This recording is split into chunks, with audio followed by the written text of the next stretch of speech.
Hello again. This is now part two of the Vedic Numerology, and this is the grid as promised from the first one. And if you're not familiar with these numbers, these will be in part one of the Vedic Numerology. This is the grid, and the reason why I did this way because each number represents a planet. And I'll go over briefly, but to get a better, full understanding of all this, part one will give you a much more foundation, so to speak. And thank you for our new subscribers, and thank you for your support. And please like and subscribe for those who haven't, please.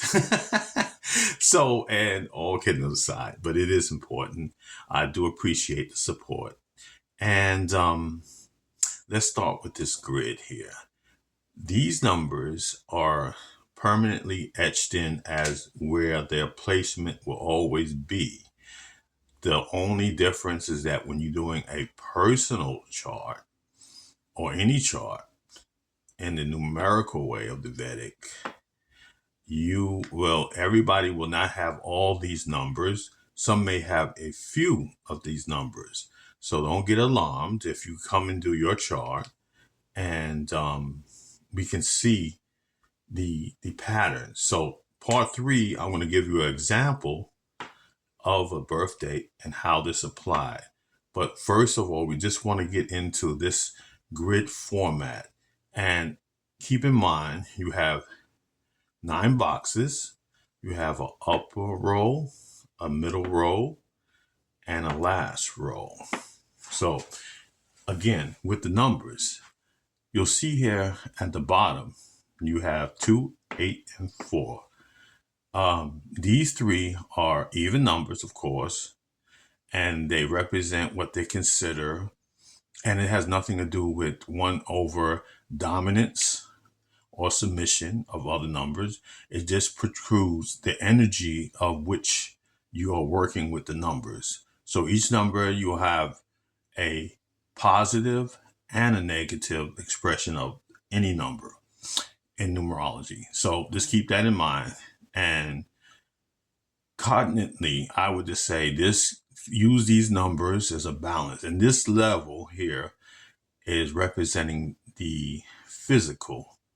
And they do use that as a feminine expression because of even number, which is kind of what the philosophy is using.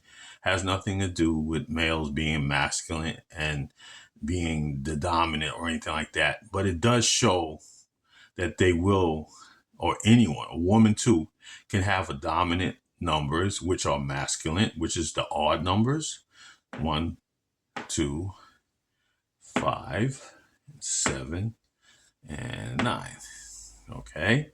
So we're going to get this back to the mainstream. The second row are between the top and the bottom is transitional numbers, or they can say, neutral to a certain extent. And again, we'll get more into this as we progress through the whole lessons that we are going through with the Vedic astrology. Okay. And the top row, 3, 1, and 9, as you notice, are all using the odd numbers. Now, when you see these numbers in anybody's chart, meaning their birth date number, and it can be used for your name.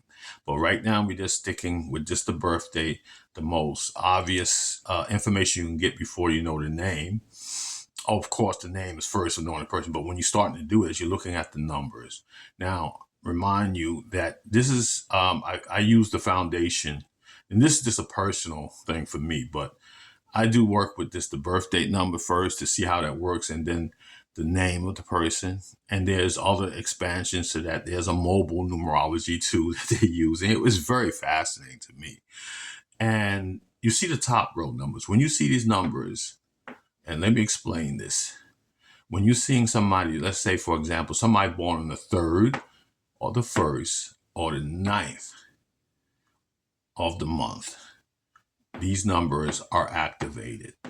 Now, they are what we call, and there's different than kind of what other systems they'll say, use compound numbers. So say for some, okay, I'm not born on the 3rd, 1st, or 9th, but I'm born on the 12th or the 21st or the 30th, then that will be reduced in numerology. And I'll go more and simpler into the next one to how to reduce this. But this, just keep this in mind, and is a great idea. Of course, it would be ideal, best habits, to have memorized this. It's not a complicated thing, but nevertheless, you can always just write it down on a piece and just use that as your chart. Eventually, doing this format, you will get to memorize that just by sheer persistence. So this is what I wanted to remind you. When you see these numbers, this would be anybody that's born on June or the 6th, anybody's born in March or the 3rd, or December, which is 1 plus 2 is 3. And we'll go more into focus. So if this seems a little bit odd to you, if you're not familiar with numerology, they have a reduction of how a number, if it's bigger than over 9, let's say, for example, 10, which is a 1 and a 0. Of course, they don't have 0 in the chart, but 1 is 0, the 10th of the month. You read 1 plus 0 is 1. So just to keep that in mind, but just keep this more or less lodged in and keeping this as a point of reference. This is very important. So when you get more into the lessons, you'll be able to see how this will come alive to you. So I'm going to do like this much here. If anybody has a question, just leave it in the comments, please. And like and subscribe, of course, goes without saying these days in the YouTube universe. But these are what I want you to just to memorize. Now, I appreciate for everybody for your patience so far.